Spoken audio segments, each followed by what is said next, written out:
देखो भैया, एक होता है विवाह और एक होता है ब्याह। आप कहें महाराज विवाह और ब्याह में क्या अंतर है?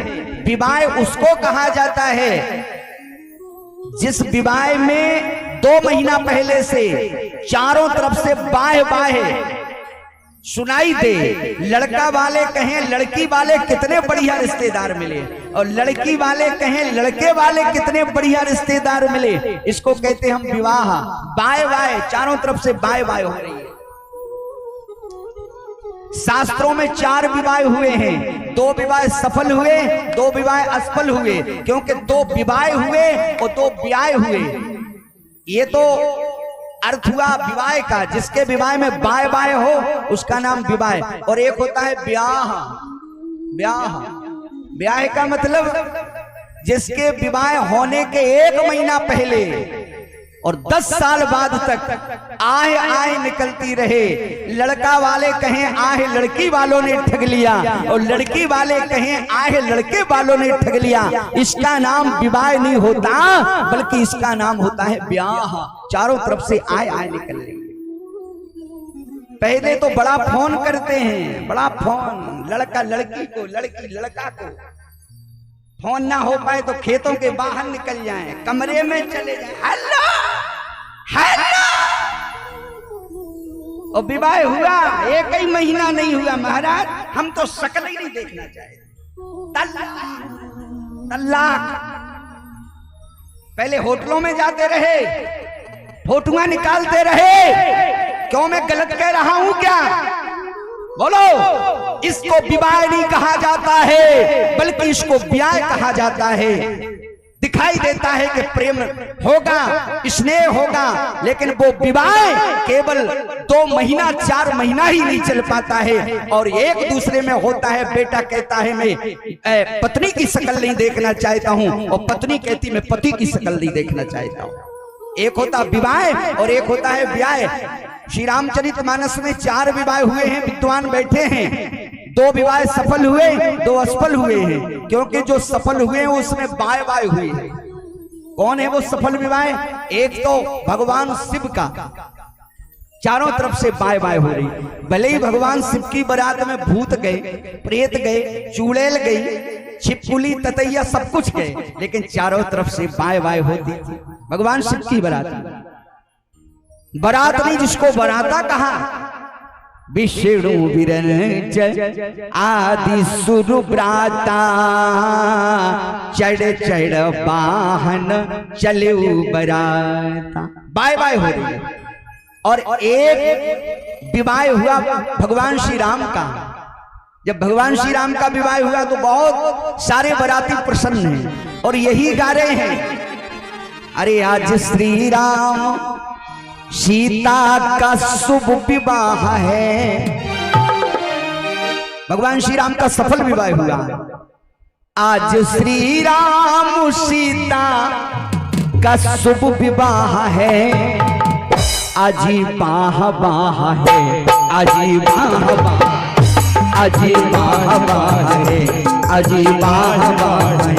आज श्री राम, आज श्री राम, आज श्री राम सीता का शुभ विवाह है।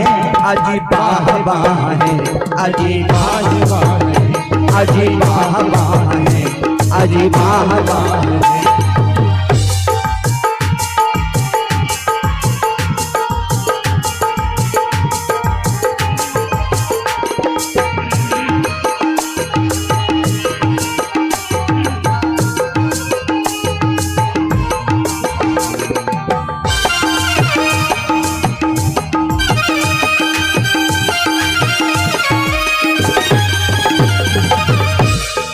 मुद्रित से आया समय सयाला, मुद्रित से आया समय सयाला, मुद्रित से आया समय सयाला, मुद्रित से आया समय सयाला। विधि ने स्वयं मुहूर्त निकाला, विधि ने स्वयं मुहूर्त निकाला। और तिथि शुक्ल पंचमी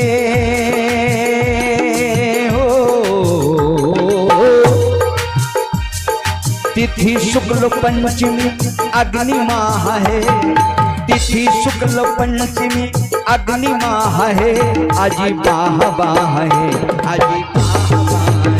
अजी बाह बाह है, अजी बाह बाह है, अजी बाह बाह है, अजी बाह बाह है, अजी बाह बाह है, अजी बाह बाह है, अजी बाह बाह है।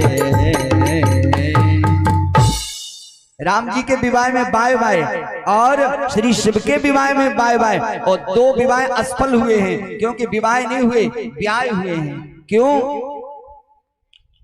आय किसके विवाह में निकली?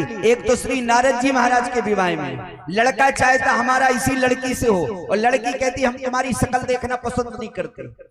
नारद जी का जो मुंह लगा है वो बंदर का लगा। बोलो बंदर के गले में कौन माला डाल दे? भगवान से रूप मांगा, सुंदर दे दिया बंदर। अब बंदर के गले में कौन कन्या माला डाल दे? इसलिए नारद जी का विवाह असफल हो गया। जहां नारद जी कुलसी डाले वहां से विश्व मोहिनी कन्या जैसे नारद जी को देखे तो दूसरी तरफ अपना मुंह कर ले। नारद जी का विवाह असफल। एक असफल विवाह और हुआ, किसका? श्रीमती सूपनखा देवी का, क्योंकि वो भी विवाह नहीं हुआ, ब्याह हुआ है। लड़की चाहती है हमारा इसी लड़का से विवाह हो, लड़का कहता हम तुम्हारी शक्ल भी पसंद नहीं करते हैं। सूपनखा कहती मेरा विवाह राम जी से हो, लेकिन राम जी कहते मैं विवाह नहीं कराऊंगा।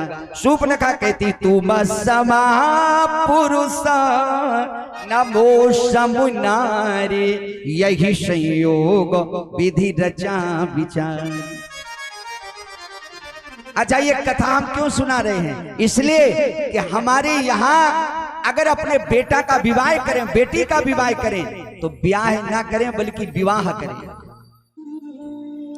10 मिनट बाद भैया ले आना हमारी रुक्मिणी माता और भगवान कन्हैया का श्रृंगार हुआ है, झांकी सजी हुई है, उनका दर्शन आप करना। आज 10-20 मिनट लेट भी हो जाए वो माताओं तो चिंता मत करना, क्योंकि आज थोड़ी देर में कथा 4:30 शुरू हुई है और बीच में आप चली मत जाना। अगर चली गई तो गड़बड़ हो गया, फिर मैं तुरंत सियावर रामचंद्र की जय बोलूंगा। इसलिए केवल 10 मत 15 मिनट में ज्यादा लूंगा, इससे ज्यादा नहीं लूंगा। तो आओ मैं आपको चर्चा कर दूं। आज श्री नारद जी महाराज रुक्मिणी जी को समझाते हैं, रुक्मिणी अगर विवाह हो, वर मिले तो कन्हैया जैसा मिले। हम अगर अपने यहाँ बेटा का विवाह करें, बेटी का विवाह करें तो ब्याह नहीं करना चाहिए, विवाह करना चाहिए।